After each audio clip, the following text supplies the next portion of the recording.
Si vous prenez des antidouleurs sans connaître ces 3 règles, vous prenez des risques sans le savoir. Le paracétamol, c'est le médicament de première intention en France. Il agit contre la douleur et la fièvre. C'est lui qu'on utilise en priorité car il est bien toléré à tous les âges et il a peu de contre-indications. On trouve le paracétamol dans des médicaments comme le Doliprane, l'Efferalgan, le Dafalgan ou encore le Fervex. Il présente un danger pour le foie en cas de surdosage, c'est la raison pour laquelle on ne combine pas plusieurs médicaments qui contiennent du paracétamol et qu'on espace bien les prises. Le paracétamol est à prendre avec prudence si vous consommez de l'alcool ou si vous avez une insuffisance hépatique. L'ibuprofène appartient à une famille différente, les anti-inflammatoires non stéroïdiens. Il agit sur la douleur, la fièvre et l'inflammation. C'est donc l'ibuprofène qu'on utilise en cas de règles douloureuses, douleurs dentaires, tendinite ou douleurs articulaires.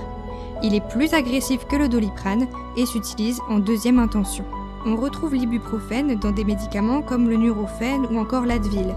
L'ibuprofène est interdit en cas de grossesse, de problèmes rénaux, de problèmes cardiaques ou d'ulcères gastriques et dans les infections virales de l'enfant comme la varicelle et la grippe par exemple, où de graves complications pourraient survenir. Pour prendre ces médicaments, 3 règles simples. La première, on ne prend jamais de paracétamol et d'ibuprofène en même temps. La deuxième, on peut alterner paracétamol et ibuprofène dans la journée, seulement sur avis médical. Et la troisième règle, on ne combine jamais 2 anti-inflammatoires en même temps, c'est dangereux pour votre estomac. En cas de doute sur la prise de médicaments, rapprochez-vous de votre pharmacien ou de votre médecin traitant.